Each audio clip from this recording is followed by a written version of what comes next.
Hi, I'm Steve Barlow. This is the Humanised Workforce Future You podcast video, where we're talking about perceptions of the future, issues that we need to be aware of, and their role in a rapidly changing work and life environment. Hi, I'm Craig Saffin. The Humanised Workforce Future You podcast series is focused on the key factors evolving to create a more humanised workforce and how people from all walks of life are creating their future selves. Welcome to the Humanised Workforce Future You podcast. I'm Steve Barlow. As always, I'm joined by Craig Saffin. How are you today, Craig? I'm great, thanks, Steve. This is episode 97 we're doing for Humanised Workforce Future You. That's pretty exciting. Yeah, that's pretty exciting. And today we've got two special guests, which is a little bit unusual, but we've got Natalie and Lisa Saunders. So thanks very much for joining us, both of you, and it's great to have you here. Do you want to just sort of give us a bit of an idea about who you are and what you do? Yes, well, thank you. Thanks for having both of us on. It's a real pleasure. And so we are founders and coaches and lifestyle educators at our own business, Own Your Health Collective. And we have pretty audacious missions around trying to break taboos and shift mindsets around women's health, in particular around menstruation and menopause, and specifically within the workplace.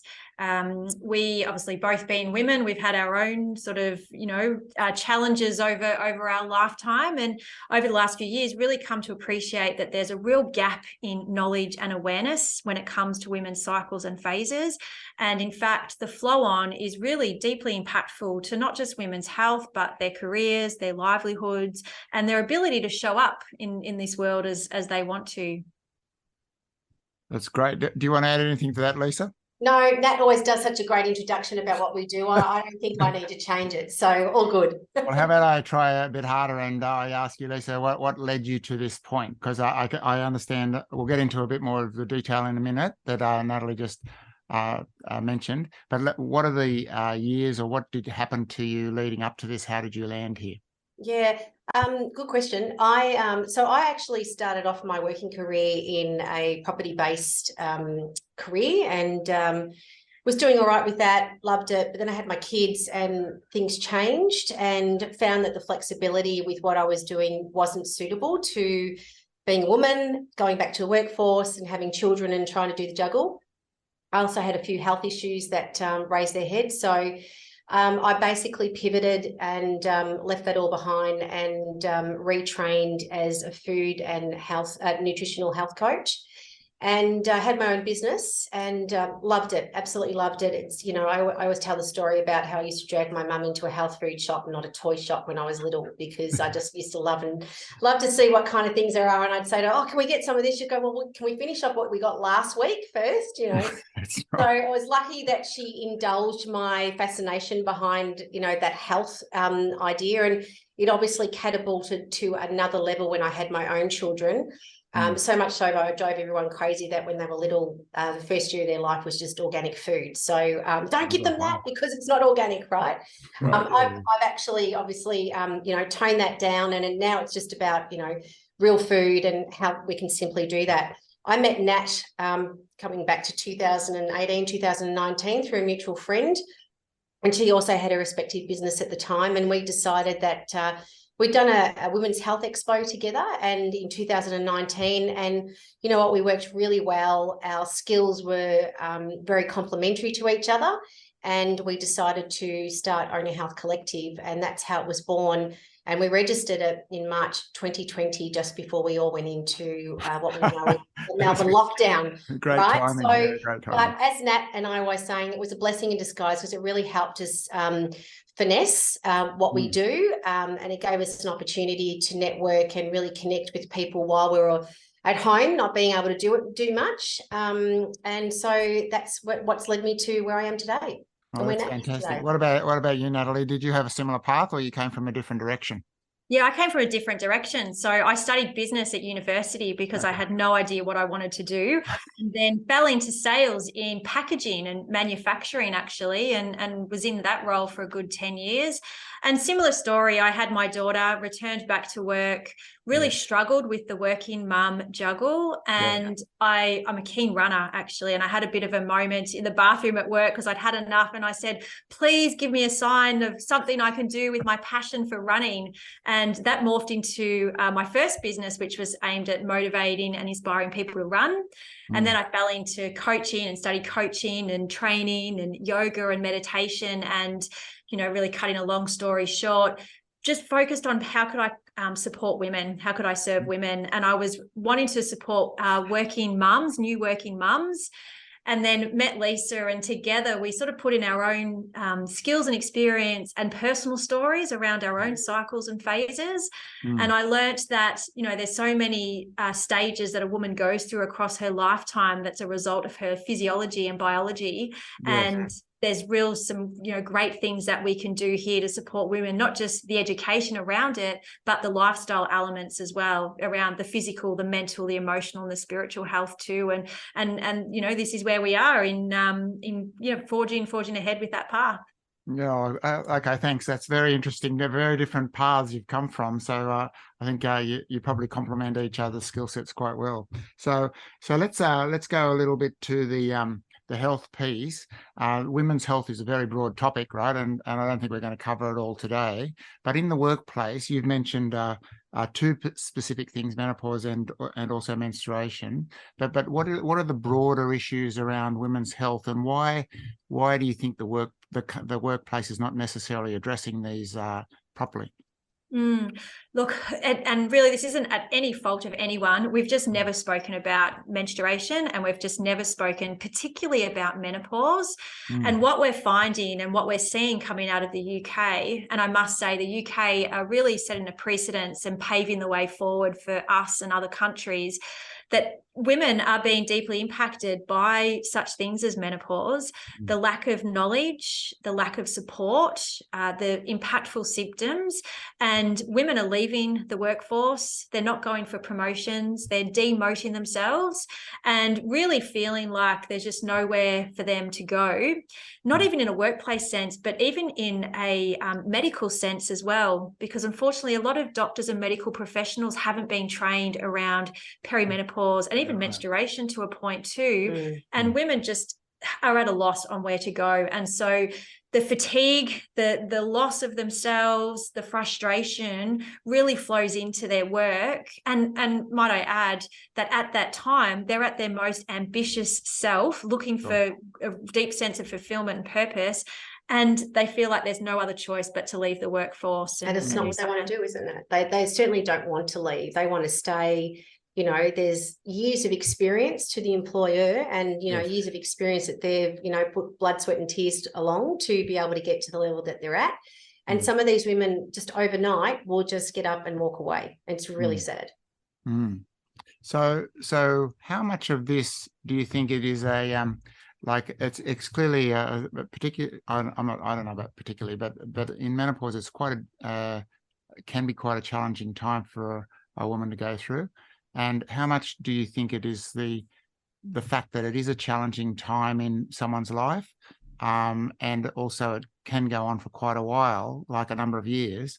So how much is it that, and how much is it the lack of understanding or tolerance within the workplace? Because they're two separate things, aren't they? Yeah, it's a bit of both. You know, the key thing is around what really drives both sides, workplace and the individual, is the education around it. And that's just not what we're doing. We're not seeing it in schools, you know, and men and women, all humans leave school, and then we don't have another opportunity really to educate ourselves around it, except to say what we might choose to research. And as Nat mentioned, you know, a lot of GPs aren't trained. It is a very specific area of training as well for GPs. So, yeah, that's a big thing, is around that education around it. And that's where I suppose we come in with what we're doing around the lifestyle elements and just educating workplaces so they can actually pick that up and talk with their employees and even their managers. Their managers don't know how to approach it either, because they've never been educated around it, and that's a large part of our work. Right. I was going to add too, the woman herself hasn't got the education either. And so she is not aware of what it is that she's experiencing. And because she's not knowing, she doesn't know what support she actually needs. So there's really that lack of communication because that understanding's not there. And that's where the what is it, the why, understanding why we go through this phase of life is a big missing piece at the moment that none of us have.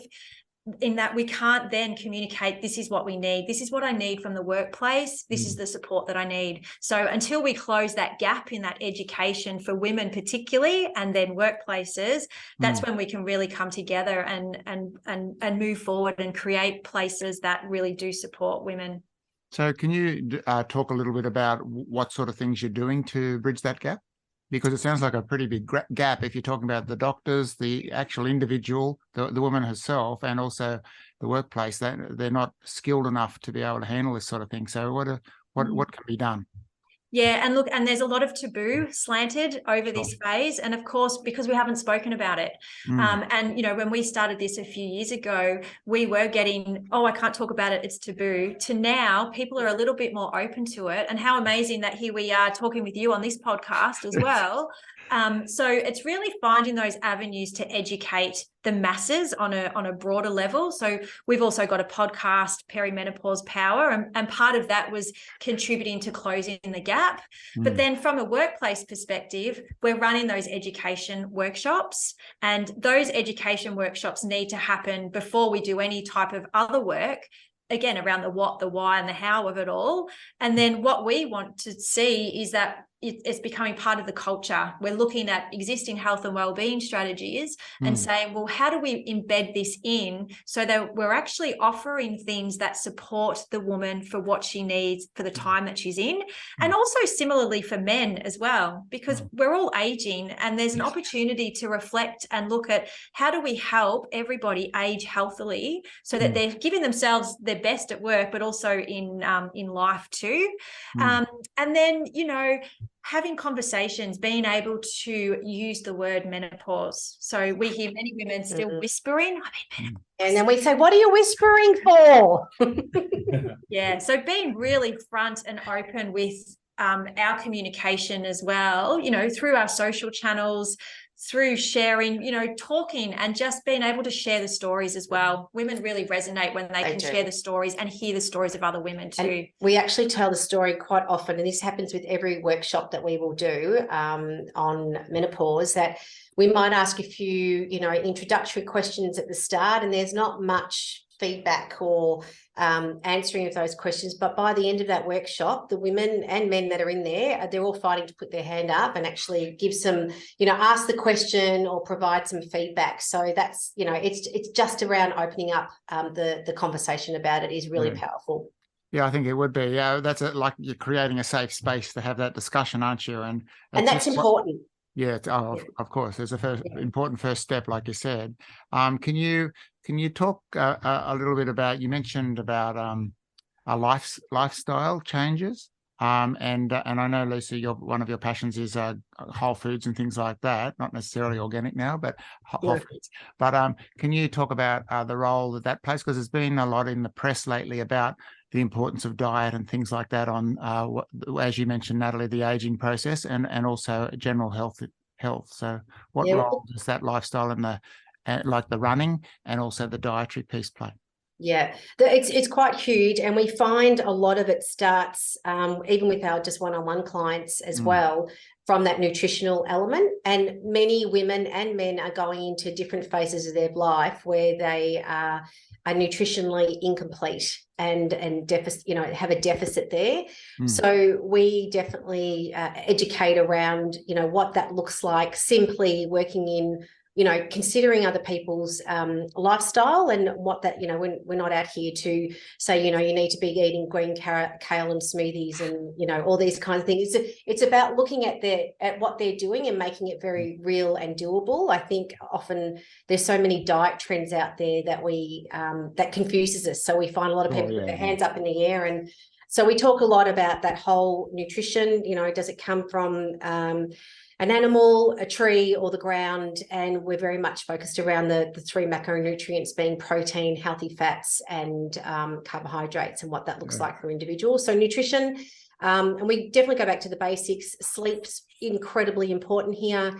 Having a really good sleep routine and getting, anywhere from 7 to 9 hours, depending on the person, per night. Movement is huge. And, if there's one thing that you want to start with, movement is key, and doing the movement that you love, and not feeling that you've got to, be slamming it out in a gym.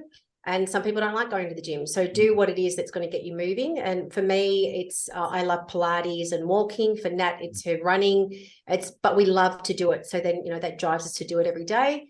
And stress, Nat, stress is your bit. Yes, stress, definitely. And haven't we all been exposed to so much stress? And stress really does trump everything else, in that you can be eating well, moving well, sleeping well, but if you've got that high level of stress within your body, it's really going to negate anything that you're doing from a healthy perspective. Right. And one thing I love to share about stress, and hopefully your listeners might appreciate, that we are surrounded by stress every single day. And we know that there's always messages about minimize your stress, stop the stress, but if we've learned anything over the last couple of years, we can't stop stress. It's there, but we can choose the way that we respond to stress, and recognizing, how do I respond to this situation? Where are my thoughts? What am I feeling in this way? What are some of the things that I could do to help, alleviate the way I'm responding to this situation? And that's where such things as food and movement and sleep and meditation and mindfulness is really critical too.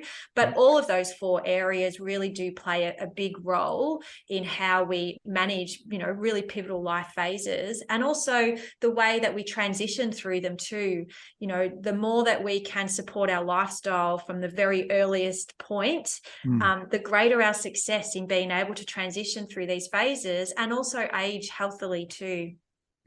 Yeah, that's fantastic. I just want to ask one more question, and then I'll hand over to Steve to sum up. But over the it's been quite a traumatic period in the workforce over the last three years or so. Who knows? It's all been a bit of a blur, actually. But a lot of change has occurred, and one of the things that keeps coming up on our podcast is about the empathetic manager and the EQ that's required, and being focused on the individual and the health of the real issues that the person has. Have you found that there's a better willingness to engage because of the pandemic with different employers, or has it improved for you? Look, yeah, there's definitely that increased awareness, and I teach a lot around emotional intelligence. It's one of my pet favorite pet loves. And I think, yes, we're definitely aware that things have shifted, and that our people are human too, and they do go through various changes, and they are going to have ebbs and flows as they transition through life. So I think that, that piece around emotional intelligence is really critical. I think there is greater awareness, but also I think there's still a long way for us to go to really embracing that empathy and that support. And I guess that's why you guys have the podcast you do, to bring that awareness, and we do what we do, because there's so many levels of empathy that we can have. And I love sharing this quote. It's from one of our interviews that we did, that someone said, for all that is not seen, for all that is seen, there is a lot that is not seen. And that is very much relatable to menopause, but also related to every person's situation, because yes, we can see if someone is struggling or having issues, or physically they're changing, but it's the physiological changes that we don't see. And that's where an empathetic leader or manager and that awareness is really critical piece that we could all adopt and embrace. Absolutely. That's a great point to finish on. Thank you very much. It's fantastic insight. Steve, do you want to try and bring out the main points on that? Yeah, so it was very interesting what you said. I really enjoyed what you said, and it really highlights this humanized workforce. I mean, this is partly what it means to be a human being in the workforce. It also got something to do about the future you, because the future you is an aging you. And, we sometimes think about improvement and betterment, but in some ways, entropy comes into it, and we get older. So we need to be prepared for that, and we need to be wise in how we respond. So a few ideas that I kind of got from what you said, or this is what it spoke to me. The first thing I want to talk about is convergence. You both came together in this project and formed a team, but you both came from very different places. And somehow your stories hidden away from each other, but then your stories led you together. And there was that convergence where you share a common set of beliefs, set of values, way of looking at the world, and also sense of purpose, that you want to try and do something about this. It's not something you just want to kind of know about but not do anything about. You actually want to do something about it. So that was the first thing, paying it. And I think the important thing there is paying attention to our story. Yeah. And you mentioned story a number of times, being aware of where has my story led me? What's the trajectory of my own life story? And how does that intersect with other people's? And how can we leverage those intersections? Because there can be powerful kind of synergies, if you like to use that word. The second thing you talked about is the need or the gap. And you've sort of shone the light into this area that's a taboo subject for a lot of people. I mean, who knows why it really needs to be that, but people are uncomfortable about it.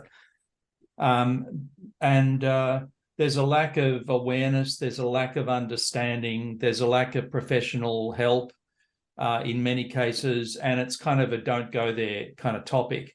And yet this don't go there topic has huge ramifications for people. It impacts the feelings, the emotions, the frustration, the fatigue, but also people's work. Women don't want to leave work. As you said, many women want to stay there and they've got a lot to contribute, but because they can't engage and there's a lack of communication and people don't know how to do that, then they end up taking options that they probably would rather avoid. So then you talked about the solution, and that you're trying to sort of shine the light on this and highlight the awareness and provide education for people. And you talked about this on a number of different levels, the level of personal awareness, but also a cultural kind of a knowledge that you're trying to impart within an organization, that people are aware of this and it's okay. Also, you're trying to create a safe place for this to happen, because it isn't always a safe thing. But it's about being the best that we can be, given everything that we've got about ourselves. How can we kind of front up and be the best that we can be, both for our own personal fulfillment, for our team fulfillment, but also for the benefit of society at large. And there are a number of areas that you've kind of highlighted here. You talked about nutrients, nutritional side of it. You talked about sleep, movement, how to respond to stress, healthy aging, and things like EQ. And these are things that maybe people know about to some extent, but they don't do anything about them necessarily. And they need organization to help them. They need a structure. They need a process.